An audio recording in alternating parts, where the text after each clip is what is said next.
Assalamualaikum warahmatullahi wabarakatuh.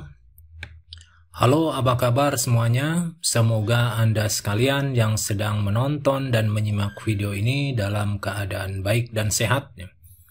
Jumpa lagi dengan saya seperti biasa, setiap pekan sekali dalam perkuliahan online Aljabar Linear.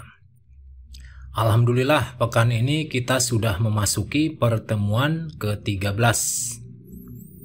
Pada pertemuan ke-13 ini kita akan mempelajari tentang proses Gram-Schmidt yang terdiri dari beberapa sub pokok bahasan. Yang pertama adalah himpunan ortogonal dan ortonorma, kemudian proyeksi ortogonal, kemudian proses Gram-Schmidt itu sendiri ya, kemudian dekomposisi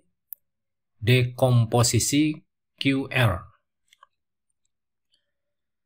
Sebelum kita mulai, bagi yang belum subscribe, untuk bisa subscribe dulu ya, supaya channel ini dapat berkembang dan memberikan lebih banyak lagi manfaat bagi semuanya. Saya ucapkan terima kasih kepada Anda yang sudah subscribe. Semoga Anda dimudahkan dalam mempelajari video kali ini. Baik, kita mulai saja. Yang pertama adalah himpunan ortonormal dan himpunan ortogonal dan ortonorma. Nah, pada bagian sebelumnya kita sudah mengetahui bahwa dua vektor dalam ruang hasil kali dalam disebut ortogonal jika hasil kali dalamnya adalah 0. Nah, ini ada definisi yang pertama. Himpunan dari dua atau lebih vektor dari ruang hasil kali dalam real disebut ortogonal jika semua pasangan berbeda dalam himpunan tersebut juga ortogonal. Nah, himpunan ortogonal di mana setiap vektor memiliki panjang 1 dinamakan ortonormal. Jadi kalau ortonormal itu vektor-vektor yang ortogonal sekaligus panjangnya 1. Nah, contohnya seperti ini ya. Misalkan ini U1 dengan komponennya 0, 1, 0, kemudian U2 komponennya 1, 0, 1, U3 komponennya 1, 0, min 1. Nah, vektor dalam R3 mempunyai ruang hasil kali dalam Euclid, yaitu S sama dengan, nah ini himpunan yang terdiri dari U1, U2, dan U3. Ini adalah himpunan S, itu ortogonal. Nah, ini syarat ortogonal seperti ini. Jadi setiap vektor yang di dalam himpunan ini kalau saling dikalikan satu dengan yang lainnya, itu hasilnya sama, yaitu 0. Nah, di sini U1 dengan U2, U1 dengan U3, dan U2 dengan U3. Jadi antar vektor ini saling tegak lurus.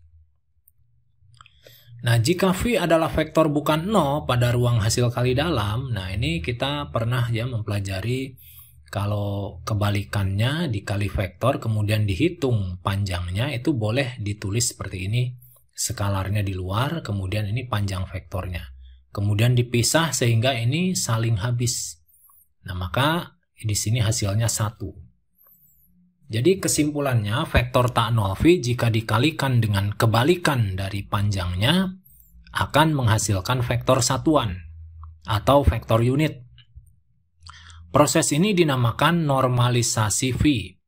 Oleh karena itu, setiap himpunan ortogonal dari vektor tak 0 dapat diubah menjadi himpunan ortonormal dengan normalisasi setiap vektornya. Nah, baik, kita lanjutkan lagi ke bagian berikutnya. Nah, kita akan menghitung panjang vektor tiap U. Nah, tadi kita sebelumnya, pada slide sebelumnya sudah tahu ya komponennya ya. Setelah kita hitung, hasilnya U1 itu panjangnya 1, U2 itu panjangnya akar 2, U3 itu panjangnya akar 2. Nah, kemudian kita hitung vektor satuannya. Nah, dengan cara seperti ini, V1 sama dengan U1 dibagi panjangnya U1. Nah, karena panjangnya U1 itu 1, berarti U1 dibagi 1 ya tetap sama ya dengan U1, yaitu 0, 1, 0. Kemudian yang V2 itu hasilnya seperti ini, 1 per akar 2, 0, 1 per akar 2. Kemudian V3 ini U3 dibagi panjangnya U3. Panjangnya U3 itu akar 2. Sehingga di sini hasilnya 1 per akar 2, 0, dan min 1 per akar 2. Nah, karena di sini V1 kali V2, kalau kita lihat ini, V1 ya, ini menggunakan inner product. Inner product V1 dengan V2 itu sama dengan inner product V1 dengan V3, sama dengan inner product V2 dengan V3. Itu hasilnya sama ya, yaitu 0. Dan kalau kita hitung di sini panjangnya V1 itu 1. Panjangnya V2 juga 1, panjangnya V3 juga 1. Maka himpunan S yang terdiri dari V1, V2, V3 itu adalah ortonormal. Jadi kita ingat lagi ortonormal itu adalah ya vektor-vektor yang saling ortogonal dan panjangnya 1. Nah, kemudian kita masuk kepada teorema yang pertama.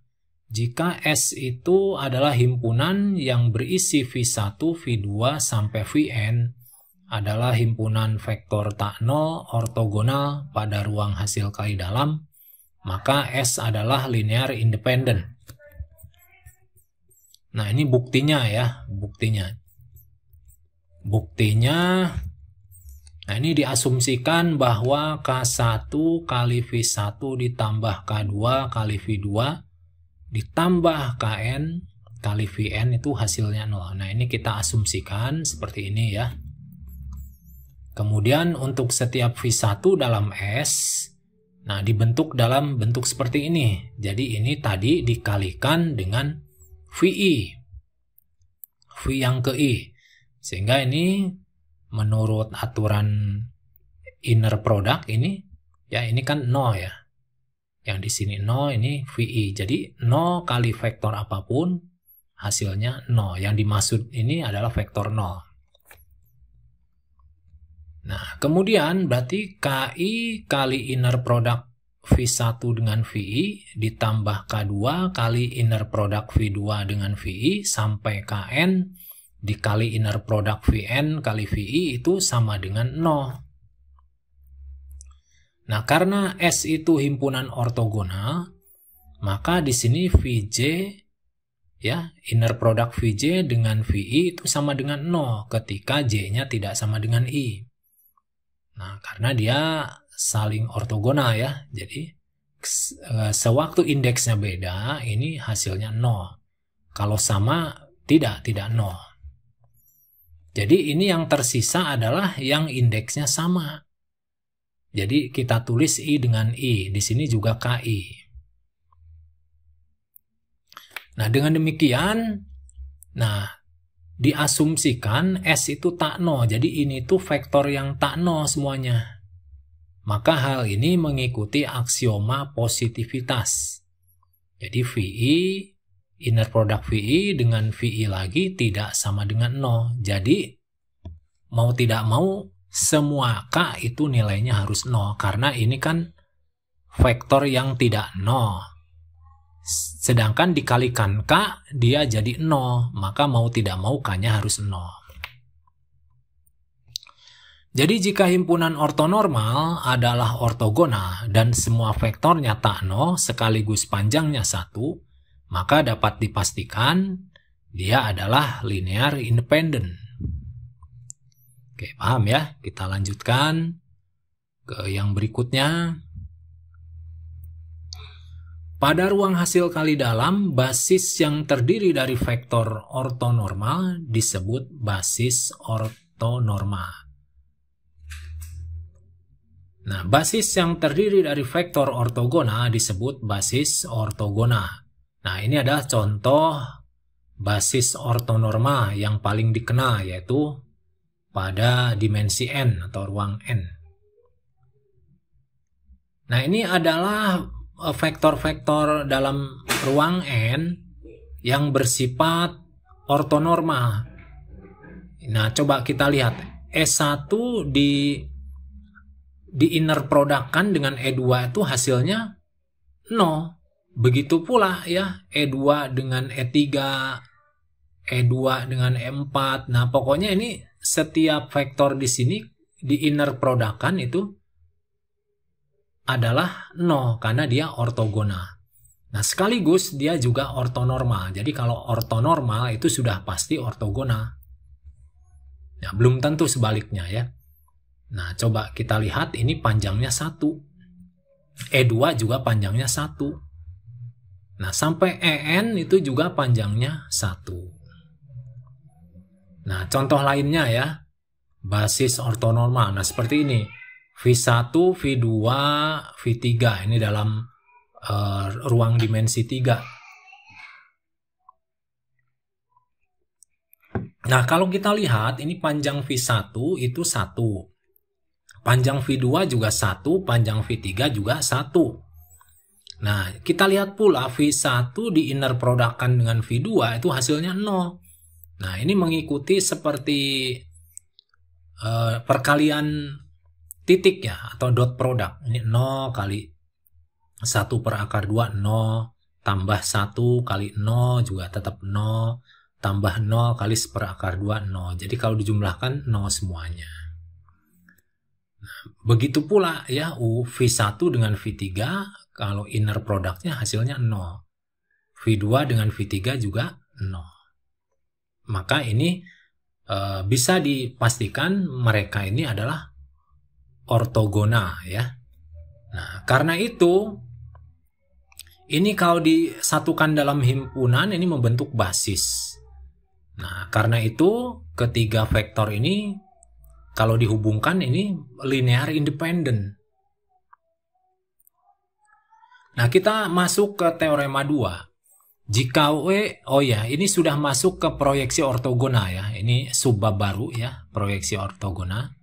Ini diperkuat dengan teorema 2. Nah, bunyinya seperti ini.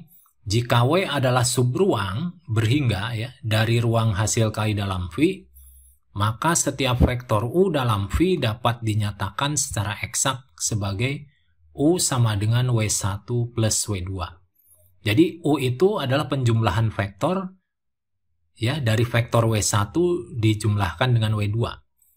Nah, W1 itu berada pada W besar nih, ruang ya, ruang vektor. W2 berada pada W komplement ya. Nah, ini di luar ruang vektor W. Nah, W1 itu dinamakan proyeksi ortogonal U terhadap W. Sedangkan W2 dinamakan proyeksi ortogonal U terhadap W komplement. Nah, kita tuliskan simbolnya seperti ini. W1 itu proyeksi U di atas W ya. Atau proyeksi U terhadap W. Yang W2 proyeksi U terhadap W komplement. Nah, di sini terkadang W2 itu bisa dinamakan komponen U yang ortogonal terhadap W.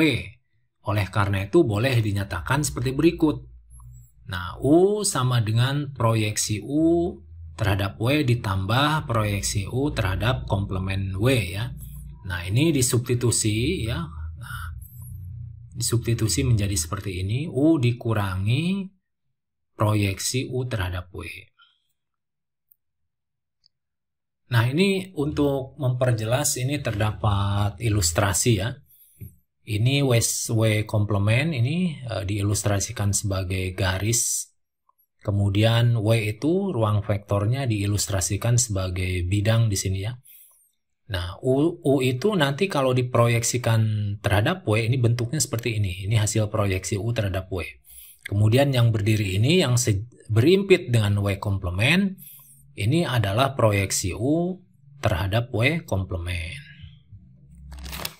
Sehingga U itu kan jumlahan dari vektor ini ditambah ini. Nah, ini itu adalah W1 dan yang ini adalah W2. Nah, paham ya? Baik, kita lanjutkan. Sekarang teorema 3. Nah, misal W adalah subruang berhingga dari ruang hasil kali dalam V. Nah, yang pertama ya, jika himpunan yang terdiri dari V1, V2 sampai Vr adalah basis ortogonal untuk W, dan U adalah sembarang vektor dalam V, maka jadi proyeksi U terhadap W itu bisa dibentuk ke dalam beberapa suku ya, tergantung banyaknya anggota basis ortogonalnya ini. Nah, yang pertama ya, ini inner product U dengan V1 dibagi dengan panjangnya V1 dikuadratkan dikali vektor V1.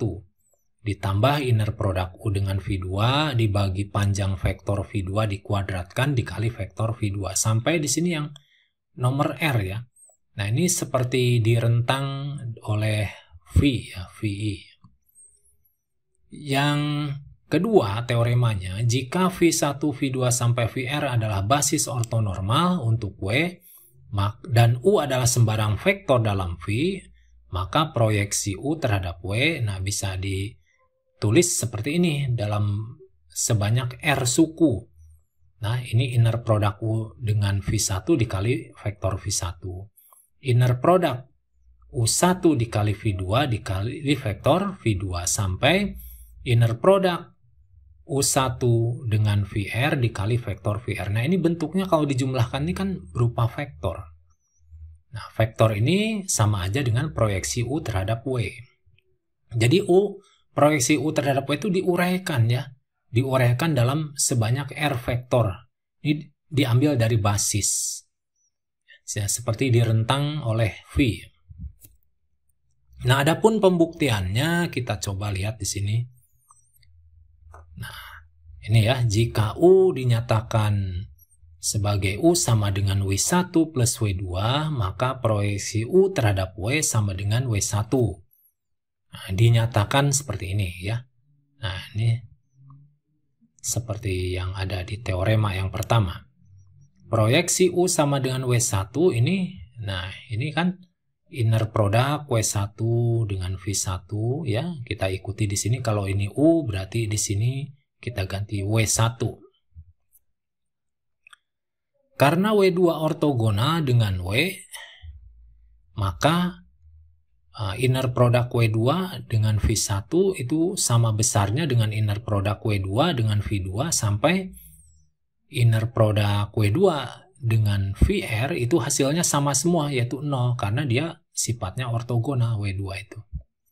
Jadi di inner product kan dengan vektor apapun yang di dalam W, dia hasilnya 0. Nah, nanti dibentuk lagi ke dalam bentuk penjumlahan. W1 tambah W2 ya dengan V1. W1 tambah W2 dengan V2. Nah, kita tahu ini W1 plus W2 itu kan sama aja dengan tadi di atasnya adalah U. Maka kita ganti ini dengan U. Nah, ini kita ganti dengan U. Nah, kalau sudah terbentuk ini, berarti kita lihat di teoremanya, ini kan terbukti ya. Nah, ini terbukti. Nah, untuk yang teorema bagian A kita sudah buktikan ya. Kemudian kita akan coba buktikan untuk yang teorema B. Kalau di sini adalah basis ortonormal, berarti panjang masing-masing vektor ini kan berarti 1 ya. Nah, ini buktinya di sini. Nah, tadi dari A kita sudah dapatkan seperti ini. Karena dia itu ortonormal, maka panjang V1 sama dengan panjang V2 sama dengan panjang VR, semuanya sama dengan 1 karena dia ortonormal. Nah, nanti di sini diganti 1 semua. 1 dikuadratkan tetap 1. Nah, ini dibagi 1 kan tetap. Sehingga ini bentuknya menjadi seperti ini. Nah, ini. Nah, kalau kita lihat tadi di teorema ini terbukti ya. Kalau ini yang V1-nya itu sampai V2 sampai VR itu yang bersifat basis ortonormal. Kalau yang ada di sini V kuadratnya itu yang masih ortogonal. Contohnya seperti ini. Nah, pada ruang dimensi 3 terdapat hasil kali dalam dan W adalah subruang vektor yang direntang oleh vektor ortonormal. Nah, ini ada 2 vektornya, V1 dan V2.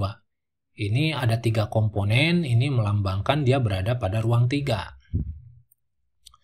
Nah, kita coba nih proyeksi ortogonalnya dengan vektor U ya, komponennya 1, 1, 1 pada W.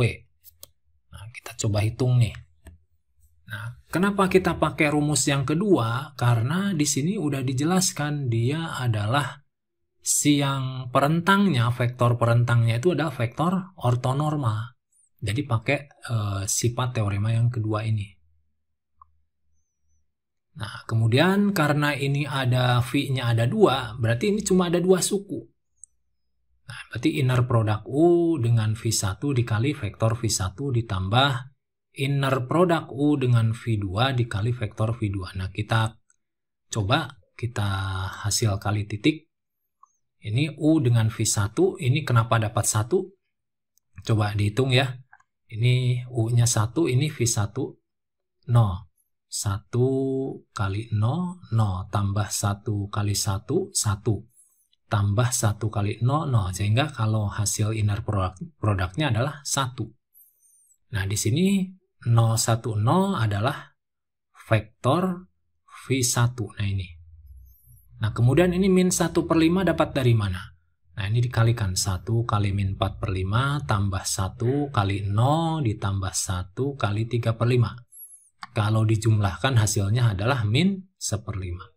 Nah, ini sendiri adalah vektor V2. Nah, sehingga kita kali-kalikan, nanti sekaligus dijumlahkan hasilnya seperti ini. Jadi proyeksi U terhadap W itu berupa vektor ya dengan komponennya 4/25, kemudian 1, kemudian min 3/25. Nah, kemudian komponen U yang ortogonal dengan W, nah kita gunakan nih pengurangan. Jadi kalau komponen U yang ortogonal dengan W itu sama aja U proyeksi U terhadap W komplement. Nah, ini kita tinggal kurangi saja. Jadi vektor U dikurangi vektor ini nih, proyeksi U terhadap W. Nah, kalau pengurangan vektor pasti sudah bisa semuanya ya. Hasilnya ini 21/25. Kemudian 0 dan 28/25. Oke ya, mudah-mudahan contoh yang barusan bisa menambah pemahaman Anda. Kita lanjutkan bagian berikutnya. Nah, sekarang interpretasi geometris proyeksi ortogonal seperti apa? Nah, jika W adalah subruang dimensi 1 dari ruang hasil kali dalam yang terentang oleh vektor A, maka proyeksi U terhadap W sama dengan, nah, inner product U dengan A dibagi panjangnya vektor A dikuadratkan dikali vektor A. Nah, ini kita coba pada kasus khusus ya, di mana V adalah vektor pada ruang 3 dengan ruang hasil kali dalam. Nah, ini ya, kita rentang sebanyak R. Nah, ini banyaknya R tuh belum tentu harus R dimensi. Ini banyaknya basis ini ya. Kalau R3 nanti di tiap komponennya itu ada sebanyak 3 pasang.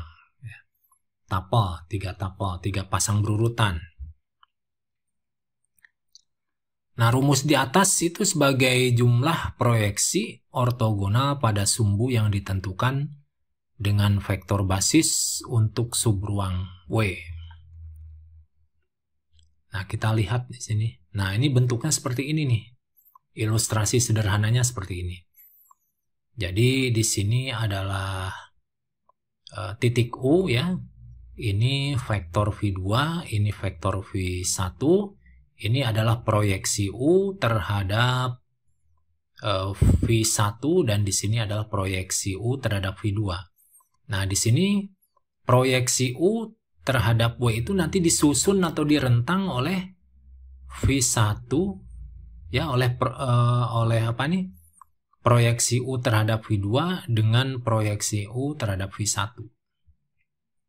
Jadi ini ya yang gambar yang bisa kita pahami ya. Ini U-nya ini berada pada dimensi 3. Jadi disusun oleh atau direntang oleh vektor V1 dan V2.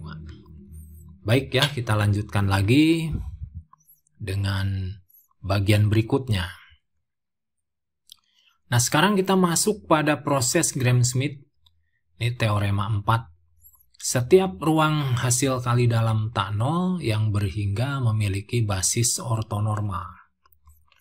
Nah, ini sebagai pembuktiannya. Nah, W merupakan sembarang subruang tak nol dimensi berhingga dari ruang hasil kali dalam. Dan diketahui ya, himpunan yang terdiri dari U1, U2, U3 sampai UR merupakan basis dari W. Nah, hal ini cukup untuk menunjukkan bahwa W mempunyai basis ortogonal.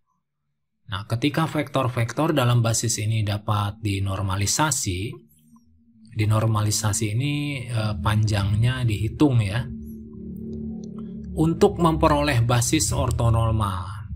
Jadi ortonormal itu kalau hasil normalisasinya 1. Nah, ada beberapa langkah untuk menghasilkan vektor basis V1, V2, V3 sampai VR untuk W.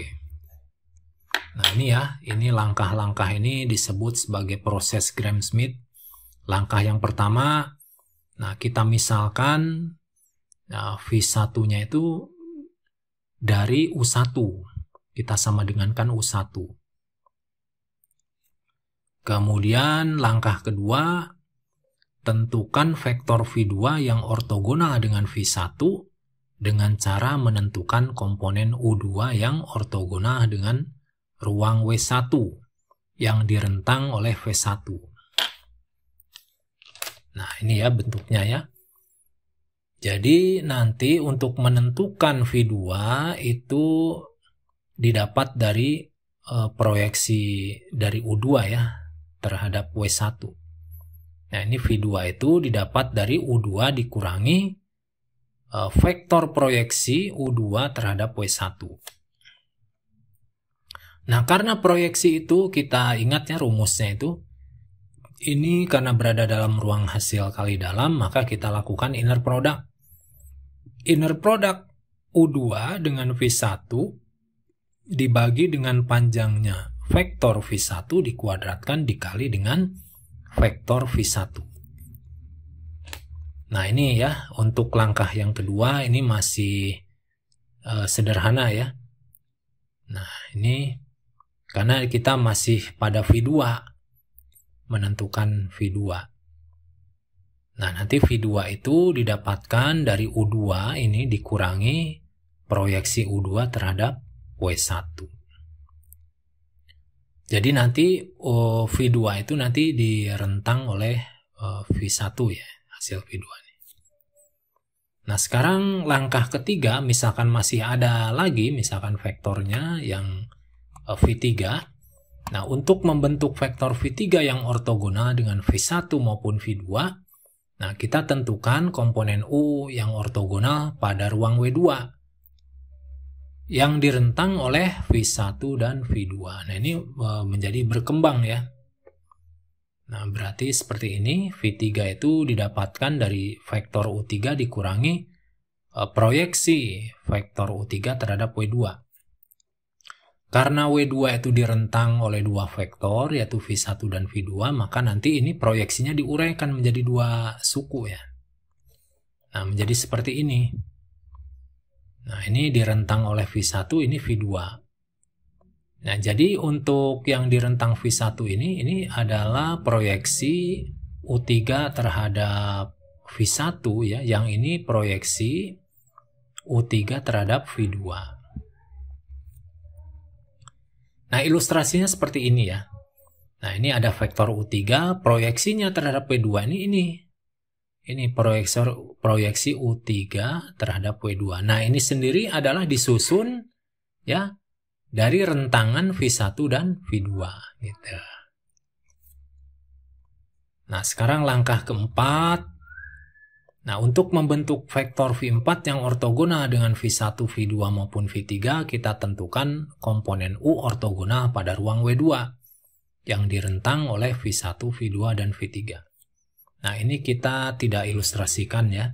Kita gambarkan secara konsep aja di sini, abstrak ya. Nah, di sini nanti proyeksi U4 terhadap W3 kita uraikan menjadi 3 rentangan oleh V1, V2, dan V3. Nah, ini nanti diteruskan sampai di sini habis, sampai ke R. Jika di sini sampai V2, ya berarti cuma langkah 2 saja.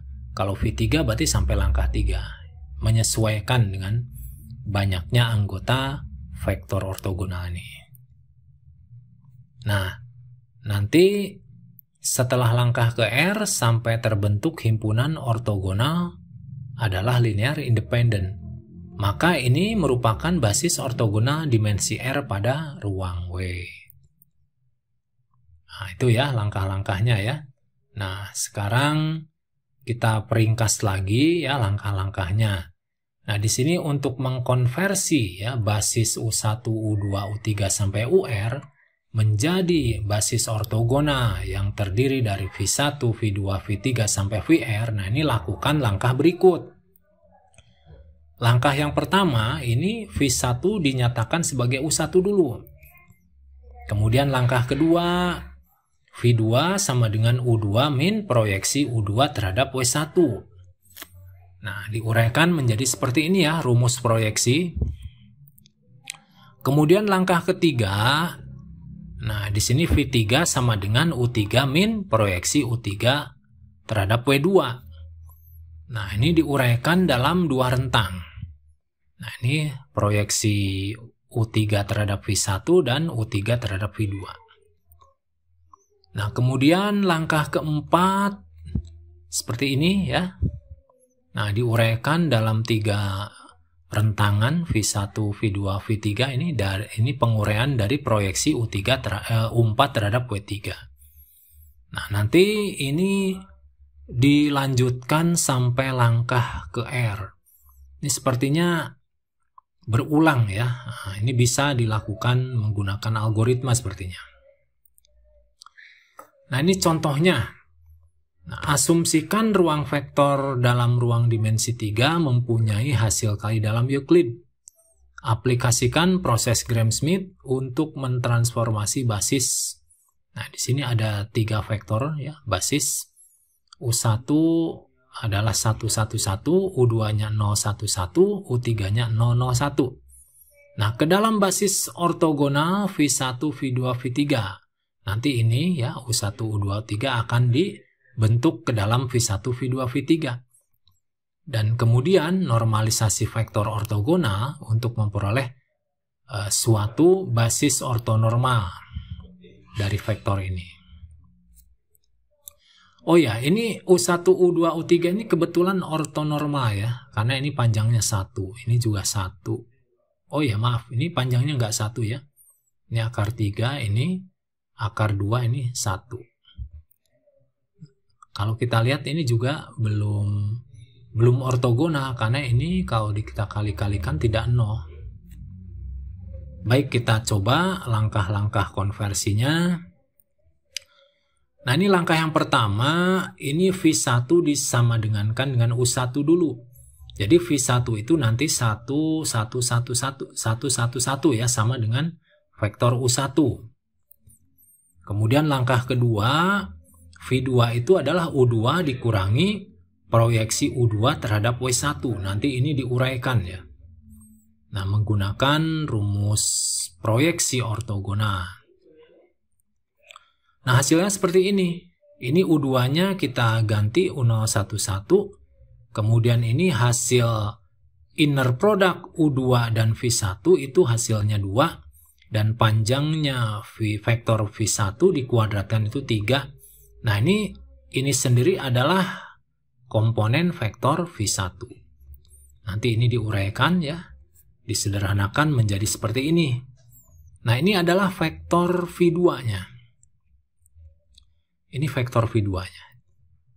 Kemudian kita lakukan langkah ketiga, karena ini masih ada 3 vektornya ya.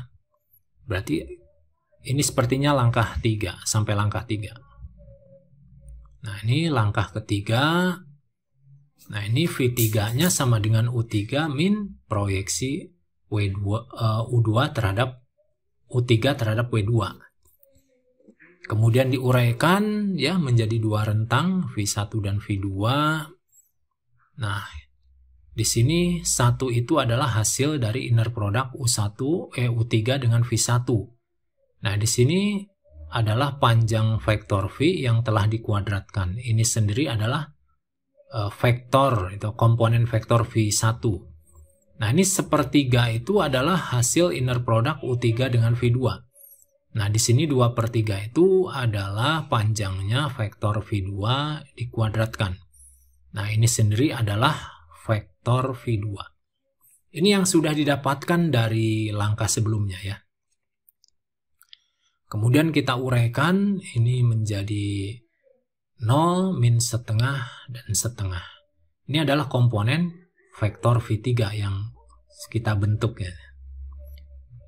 Nah, nanti sehingga didapatkan ada 3 vektor basis ortogonal ya. Yang pertama V1 itu 0, 0, 1. Yang kedua itu V2 itu komponennya min 2/3, sepertiga, sepertiga. Kemudian yang V3 itu 0, min setengah, kemudian setengah. Nah, ini merupakan basis ortogonal untuk R3. Nah, nanti kita hitung ya panjangnya vektor ini masing-masing V1, V2, V3 untuk mendapatkan basis ortonormal nanti. Nah, kita dapatkan panjangnya vektor V1 adalah akar 3, panjangnya vektor V2 adalah akar 6/3, panjangnya vektor V3 adalah 1/akar 2.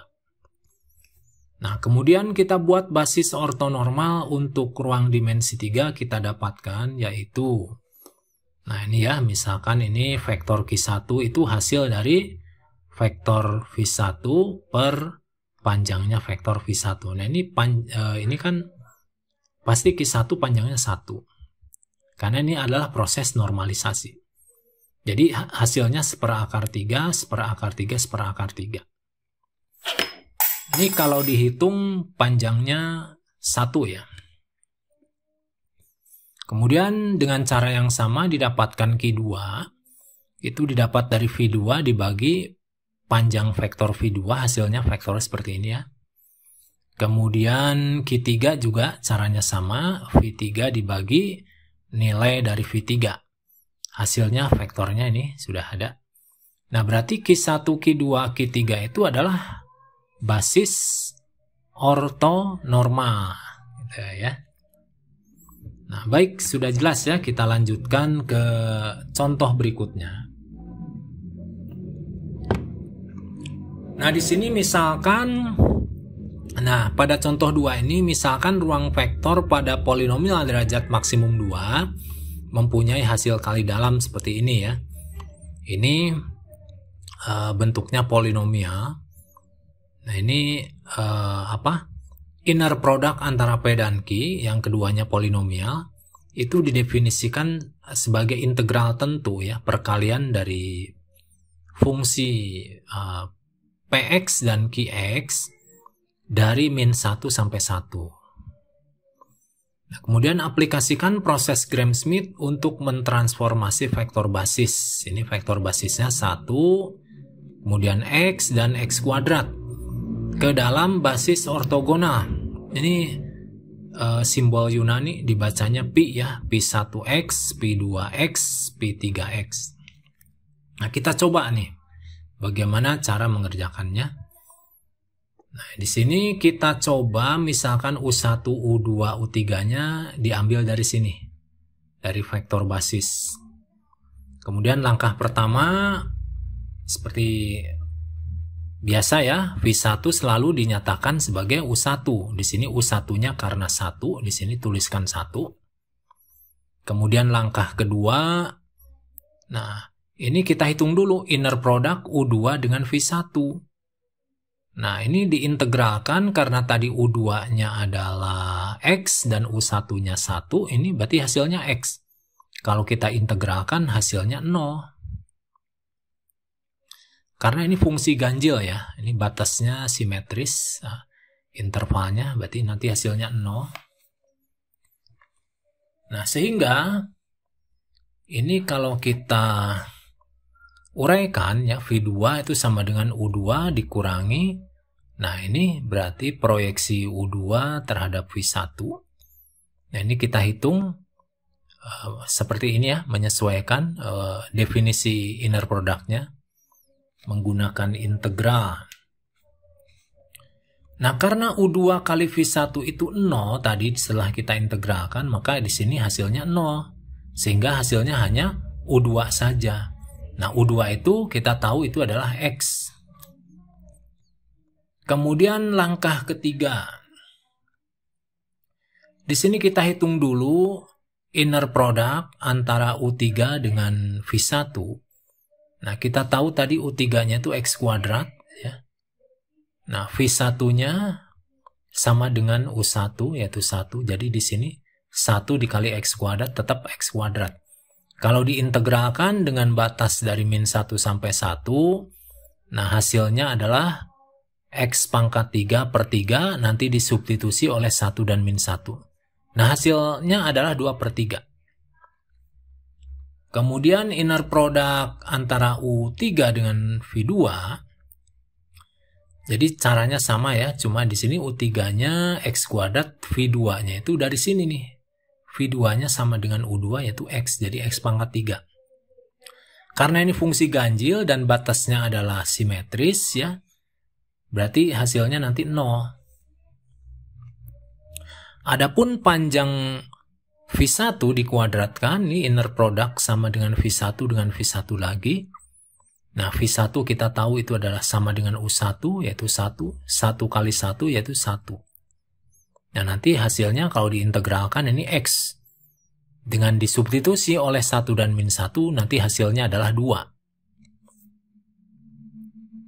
Nah, jadi nanti V3-nya adalah, ini penguraiannya seperti ini. U3 min, nah ini inner product U3 dengan V1 dibagi panjangnya V1 dikuadratkan kali V1. Dikurangi inner product U3 dengan V2 dibagi dengan panjang V2 dikali vektor V2. Jadi hasilnya seperti ini, X kuadrat min 1/3. Oke, kita lanjutkan lagi. Nah, nanti selanjutnya diperoleh basis ortogonalnya. Basis ortogonalnya, nah berarti P1X itu berarti sama aja dengan V1 ya. P2X itu sama aja dengan V2 yaitu X. Kemudian P3X sama dengan V3. Jadi nanti yang tadinya dari sini dikonversi menjadi ini ya. Nah, ini adalah hasil konversinya. Ini merupakan basis yang ortogonal. Jadi ini kalau di inner product dengan ini nanti sesuai dengan rumus ini nanti hasilnya 0. Begitu pula ini dengan ini hasilnya juga 0. Dan ini dengan ini juga sama hasilnya 0 ya. Karena itu mereka ortogonal. Baik ya, semoga paham ya. Kita lanjutkan lagi pada bagian berikutnya. Nah, sekarang kita akan mencoba perluasan himpunan ortonormal ke basis ortonormal. Jadi ini dari himpunan ke basis. Nah, pada bagian sebelumnya dijelaskan bahwa himpunan linear independen pada ruang hasil kali dalam dapat diperluas menjadi basis dengan menambah vektor yang sesuai. Nah, ini teorema 5. Jika W adalah ruang hasil kali dalam, dimensi berhingga, maka, nah yang pertama nih, setiap himpunan ortogonal dari vektor tak nol pada W dapat diperluas menjadi basis ortogonal untuk W. Nah yang kedua, setiap himpunan ortonormal pada W dapat diperluas menjadi basis ortonormal untuk W. Nah, ini ini tidak saya buktikan ya. Nah, kita lanjutkan dengan dekomposisi QR. Nah, ini adalah metode metode ini merupakan algoritma numerik berbasis proses Gram-Schmidt yang merupakan landasan penting dalam algoritma numerik. termasuk menghitung nilai eigen dan matriks berskala besar. Nah, ini kita kembangkan permasalahannya ya. Nah, jika A adalah matriks M kali N yang linear independent pada vektor kolom, dan Q adalah matriks yang dihasilkan oleh proses Gram-Schmidt untuk vektor kolom A, terdapat hubungan. Nah, jadi ada hubungan apa antara A dengan Q nanti gitu ya. Nah, untuk menyelesaikan permasalahan ini, misalkan vektor kolom A dinyatakan U1, U2, U3 sampai UN. Dan vektor ortonormal dari Q dinyatakan dengan Q1, Q2, Q3 sampai Qn. Nah, nanti kita tulis ya, karena ini berupa matriks ya. Jadi A dan Q-nya dapat kita partisi ke dalam bentuk kolom-kolom ini. Nah, ini kolom U1, kolom U2 sampai kolom UN. Begitu pula dengan matriks Q, Q1, Q2 sampai Qn. Ini kita partisi. Nah, di sini setiap vektor U1 sampai UN itu dapat dinyatakan dalam bentuk suku dari vektor Q1, Q2, Q3 sampai Qn. Nah, bentuknya seperti ini. Nah, ini seperti ini ya. Jadi U1 itu adalah jumlahan dari inner product U1 dengan Q1 dikali vektor Q1 ditambah inner product U2 dengan Q2 dikali vektor Q2 sampai di sini inner product U1 dengan Qn dikali vektor Qn. Nah, ini U2 juga demikian ya. Ini nanti masing-masing setiap sukunya ya. Ini satu kolom, satu kolom, satu kolom. Ini di inner product-kan dengan Q1. Yang sebelah sini dengan Q2. Sampai habis di sini dengan Qn. Nah, kalau kita bentuk ke dalam matriks yang lebih sederhana, nah berarti kita nyatakan bentuk tadi itu seperti ini. Ini dalam bentuk partisi. Ini juga matriks Q dalam bentuk partisi.